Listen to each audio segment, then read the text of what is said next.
기드온이 살았던 시대는 미디안으로부터 고통을 당했던 시대예요. 미디안은 이스라엘 동편의 사막 지역에서 활동했던 유목민이었는데 이스라엘을 공격해서 곡식과 가축들을 약탈하기 시작합니다. 힘들게 씨를 뿌리고 농사를 땀 흘려서 지으면 미디안이 전부 다 빼앗아 버리는 거죠.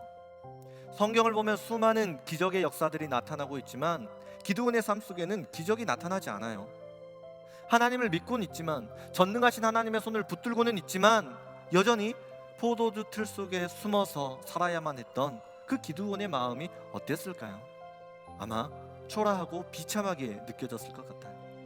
기드온이 하나님에 대한 그 상처로 얼룩지기 시작했을 때 여호와의 사자가 나타나 본문 12절을 통해 말합니다. 큰 용사여, 여호와께서 너와 함께 계시도다. 주님은 포도주 틀에서 곡식을 타작하고 있는 기드온을 향해 큰 용사라고 말씀하십니다. 지금 기드온의 모습은 용사라기보다는 농부의 모습에 가깝지 않습니까? 그러나 기드온의 모습과 상관없이 하나님이 기드온을 향해 너는 큰 용사다 이렇게 말씀하셨다는 사실이 중요해요.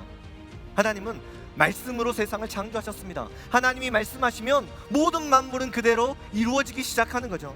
기드온을 향해 너는 큰 용사라 말씀하시는 하나님의 부르심은 마치 천지가 창조되는 것과도 같은 역사입니다.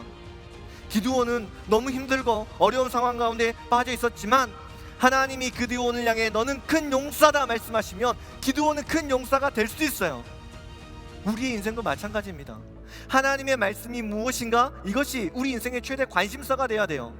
지금 내 모습이 비록 초라해 보인다 하더라도 하나님은 이 시간 우리를 향해 너는 큰 용사다 말씀하십니다. 너는 큰 용사다 말씀하시는 주님의 음성이 우리 인생의 정체성이에요. 하나님 안에서 우리의 인생은 회복될 수 있어요. 회복을 넘어서 새로운 믿음의 길들이 열려지기 시작합니다. 기적이 펼쳐지기 시작해요. 우리 삶 속에 얼마나 많은 위기가 넘쳐납니까? 내 힘 의지하고 살 때에 우리는 넘어질 수밖에 없어요. 실패할 수밖에 없어요. 믿음, 내 능력으로 지킬 수 있는 거 아닙니다.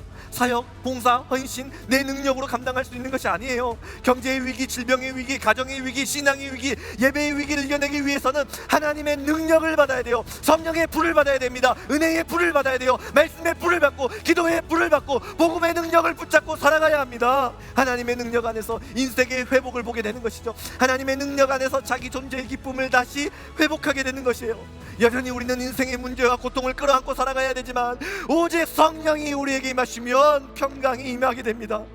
여러분, 가정이 깨졌습니까? 신앙이 무너졌습니까? 건강이 무너졌습니까? 관계가 깨졌습니까? 미래가 보이지 않아 답답하십니까? 말씀의 불이 임하는 예배의 자리로 달려가십시오. 성령의 불이 임하는 기도의 자리로 달려가십시오. 복음의 불이 임하는 사명의 자리로 달려가십시오. 하나님의 능력 가운데 우리의 상한 심령은 회복되기 시작합니다. 하나님의 능력으로 우리의 인생은 다듬어지고 다시 살아나기 시작합니다. 하나님의 능력으로 우리는 큰 용사로 일어설 수 있습니다. 지금 여러분을 둘러싼 상황과 환경이 어떻게 보이십니까? 거대한 메뚜기로 보인다면 우리는 작은 포도주 틀 속에 숨어서 그렇게 실패자로 살아갈 수밖에 없어요. 눈에 보이는 것만 보고 살면 두려움과 낙심이 우리의 심령을 압도해버립니다. 그러나 믿음으로 바라보면 세상을 사는 방법이 달라지는 거예요. 내 영혼아, 네가 어찌하여 낙심하며 어찌하여 내 속에서 불안해하는가? 너는 하나님께 소망을 두라. 그가 나타나 도우심으로 말미암아 내가 여전히 찬송하리로다. 모든 슬픔에서 기쁨으로 인도하여 주시는 하나님의 사랑이 있습니다. 우리는 여전히 삶의 많은 문제들을 안고 살아가야 합니다. 그러나 하나님의 능력을 붙잡고 믿음의 걸음을 내디딜 수 있다면 당신은 이미 큰 용사입니다. 우직하게 느리더라도 하나님 앞에 한 걸음씩 나아가십시오. 모든 절망에서 소망으로 인도하여 주시는 하나님의 사랑이 함께 하십니다.